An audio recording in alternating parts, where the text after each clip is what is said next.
राजस्थान में 16वीं विधानसभा का तृतीय सत्र जो है वो लगातार शुरू है। बुधवार यानी आज राजस्थान विधानसभा में प्रश्नकाल के समय ही हंगामा हो गया।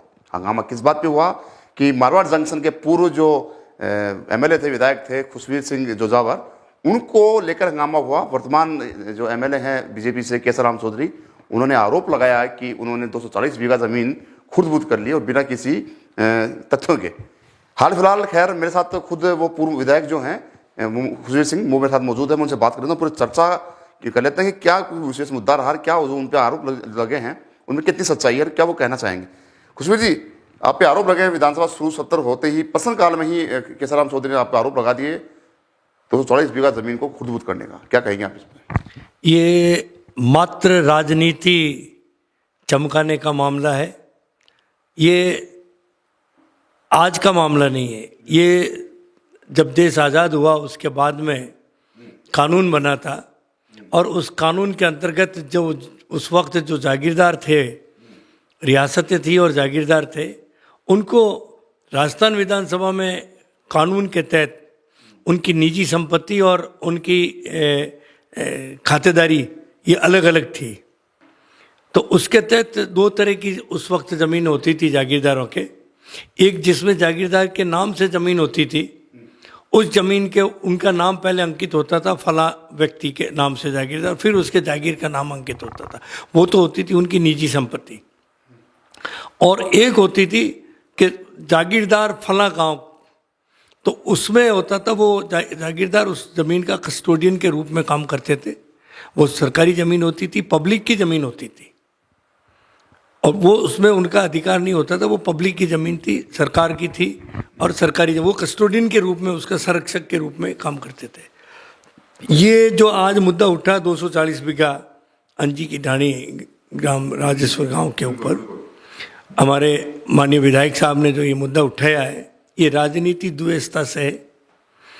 और इनको भी मालूम था कि गांव वालों ने इनकी खुद की ज़मीन के लिए कोई शिकायत कर रखी है पीएलपीसी पाली में, पब्लिक लैंड प्रोटेक्शन सेल है, उसके अंदर वो कुछ शिकायत है। और एक इनके सेम के नाम जो ज़मीन है वो किस तरह से हस्तांतरित हुई है, उन्होंने सोचा कि ये बात आने से पहले मैं विधानसभा के अंदर इस तरह की बात रख दूं जो लोग इशू डाइवर्ट हो जाए। ये जो ज़मीन इन्होंने 240 बीघा की बात की है, इसकी CID-CB द्वारा आज से 2 वर्ष पूर्व जांच हो चुकी है और विभिन्न न्यायालयों में इसका फैसला हो रखा है। सीलिंग का, जब सीलिंग एक्ट लागू हुआ था और सीलिंग का फैसला न्यायालयों द्वारा होता था, और विभिन्न न्यायालयों में ये फैसला हो चुका है।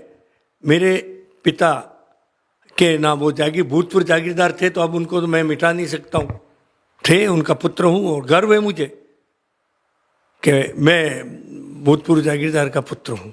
ये गर्व है। मैं गोद गया वो अलग चीज़ है, लेकिन ये विभिन्न न्यायालयों में इसका फैसला हो चुका है।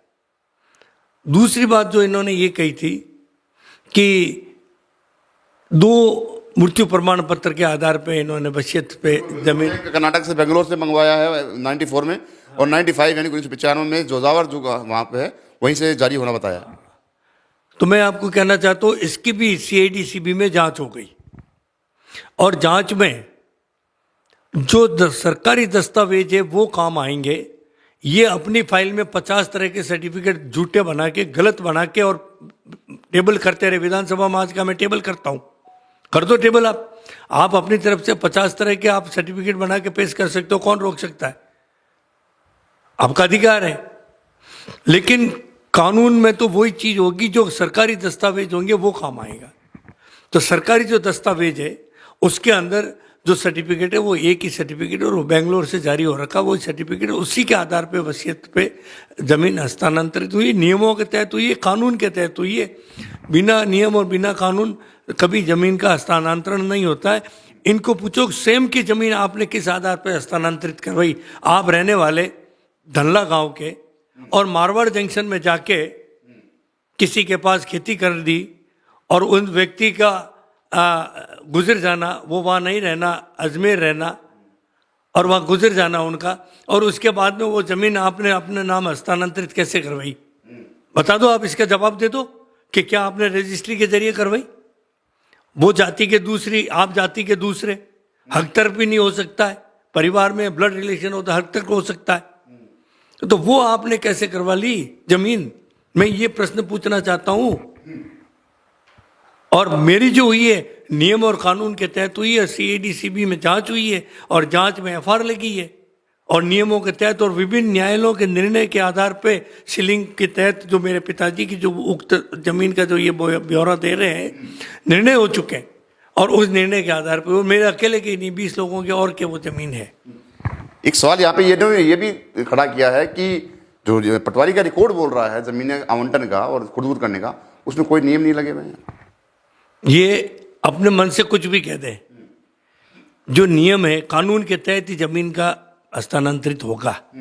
आप आरोप कुछ भी लगा सकते हो, जांच हुई, पुनः जांच करवा ले, डॉक्यूमेंट कहीं जा नहीं सकते, लिखा हुआ चीज कहीं जा नहीं सकता है, 1000 बार जांच करवा ले, और दावे के साथ मैं कहता हूं अगर जांच में दोषी हूं, मुझे सजा मिलेगी, जेल होगी, जो भी होगा मैं सहर्ष स्वीकार करूंगा, लेकिन स्वयं ने जमीन किस आधार पर हस्तांतरित करवाई ये मुझे बता दें। आप जाति के चौधरी और वो व्यक्ति जाति का मालिक, और उनकी जमीन ने आपने कैसे हस्तांतरित? जमीन लगभग कराई ये मेरे पास में आंकड़ा नहीं है, लेकिन काफी बड़ी जमीन है। वो जमीन इन्होंने जरिए रजिस्ट्री नहीं हुई है, दावे के साथ मैं कह सकता हूं। आपने हस्तांतरित कैसे करवाई? पाली जो पीएलपीसी में आपका जो चल रहा केस, क्यों नहीं जांच करवा रहे हो आप? क्यों पेंडिंग पड़ी है वो जांच? लंबित 6 महीने से लंबित क्यों पड़ी है? आपने कहाँ अतिक्रमण कर रखा, सड़क पे गैर मुमकिन सड़क पे, तालाब पे आपने जो अतिक्रमण कर रखा है, और दूसरों के लिए आप झूठे आरोप लगा के अपनी बात को डाइवर्ट करना चाहते हो, ये पब्लिक कभी बर्दाश्त नहीं करेगी। मैं आपको कह रहा हूँ अब जनता जग चुकी है। खुशबू जी, एक सवाल इन्होंने ये भी दागा है कि जिस बंदे के पास, जिस व्यक्ति के पास 1088 बीघा जमीन ऑलरेडी हो, तो उसको घोड़े चराने की जमीन के लिए जरूरत कहाँ पड़ गई? उस वक्त उनके पास में मेरे ख्याल से 5000 बीघा जमीन थी, उनको मालूम नहीं है। 1088 करके क्यों कम कर रहे हो? हमारे पास 5000 बीघा जमीन थी, गर्व से कहते हैं, और पर्सनल प्रॉपर्टी की हमारी और है, उसका प्रकरण जागीर कमीशन में चल रहा है हमारा, तो उसमें क्या है? वो कानून अपना काम करेगा, उनके कहने से मेरे कहने से कुछ थोड़ी होगा, कानून अपना काम करेगा। तो डबल डेथ सर्टिफिकेट की बात भी सामने आई है कि कर्नाटक के बेंगलोर से 94 में 1994 में भी एक सर्टिफिकेट जारी हुआ, फिर उसी व्यक्ति का 95 में 1995 में जोजावर से जारी हुआ, और सब आपकी मिली बता रहे हैं। ये जो बता रहे हैं जोजावर से जो जारी हुआ है, इसकी मैं खुद मांग करूंगा कि ये सर्टिफिकेट आपके पास आया कहां से? क्या ये सरकारी दस्तावेज में है? अगर नहीं है तो फिर मैं मानहानि का भी दावा करूंगा कि आपने ये जो सर्टिफिकेट पेश किया सिर्फ और मेरी छवि खराब करने के लिए। अगर मैं गलत होता और 2 सर्टिफिकेट होते तो मैं कभी का जेल में होता। कानून से आप बच नहीं सकते हो, कानून की नजरों से नहीं बच सकते हो आप। कानून अपना काम करता है, और आरोप लगाना अलग चीज होता है। और मैं तो ये पूछता हूँ आपने वो दूसरा सर्टिफिकेट कहां से प्राप्त किया है? क्या जोजावर के ग्राम पंचायत के अंदर वो दस्तावेज में दर्ज है? और आप कहां से लेके आए? क्या मेरे जो दस्तावेज है सीएडीसीबी ने जो जांच की है उसमें ये वो अंदर ये सर्टिफिकेट है क्या?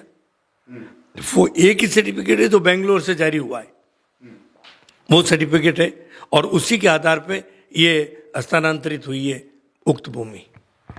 जी, एक अंतिम सवाल आपसे कि सीबीआई जांच भी बैठी थी आपके इस पूरे मुद्दे को लेकर 2 साल पूर्व, जैसा कि आपने पूर्व बताया, तो क्या विशेष तथ्य सामने आए थे सीबीआई के सामने जिसके कारण उनको इस मामले पर एफआईआर लगानी पड़ी?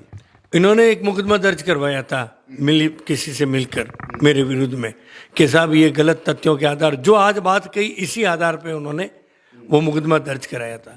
जब मैं विधायक था तो वो जांच सीआईडीसीबी के पास जानी थी, स्वाभाविक है, और सीआईडीसीबी ने 1 साल तक जांच की है। एक एक दस्तावेज उन्होंने खंगाले हैं, एक एक जिस कब ये उक्त भूमि हस्तांतरित हुई है, किस किस के नाम से हस्तांतरित हुई, किस आधार पर हस्तांतरित हुई है, और किस न्यायालय के किन किन न्यायालयों का फैसला हुआ है, वो उन्होंने संपूर्ण तथ्यों की जांच करके वो दस्तावेज के अंदर उन्होंने रखे और फिर उसके बाद में एफआईआर लगी है।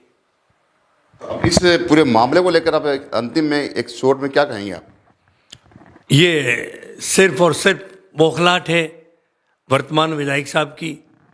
और मैं पिछले 1 वर्ष से मैं मध्य प्रदेश में खेती कर रहा हूँ, मैं वहाँ अधिकांश वहाँ रह रहा हूँ। और अभी 1-2 कोई कार्यक्रम थे तो मुझे पब्लिक ने बुला लिया, और पब्लिक का जो प्यार और स्नेह जो देखा है तो इनको लगा कि यार ये तो आज भी हारने के बाद में भी पॉपुलर है, ये जहाँ भी जाता है इसको मान सम्मान मिल रहा है, जनता आज भी इसको चाह रही है। तो इनके हिसाब से तो ये सोचते हैं कि ये तो एक कोने में हमेशा के लिए पड़ा रह जाए। ये इनकी सोच है, इनकी विचारधारा है, और ये इनकी सोच है, कुछ भी सोच सकते हैं। तो मैं तो इतना ही कहूँगा अंत में कि कानून अपना काम करेगा, जांच करेगा, और निर्णय जो है वो जनता के हाथ में है। जनता गुण का जो निर्णय वो जनता करेगी, और कानून का है वो कानून के दायरे के तहत जांच होगी और काम होगा।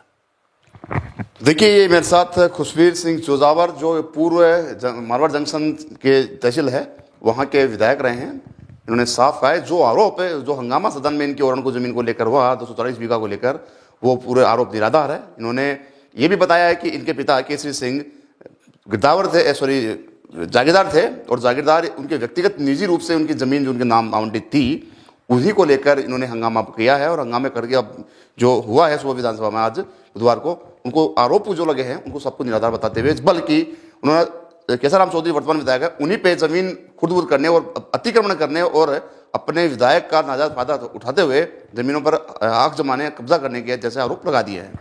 अब देखने वाली बात यह है कि लगातार सरकार कोशिश कर रही है कि ऐसे भ्रष्टाचार के मामलों को उजागर करके उन पर लगाम कसी जाए।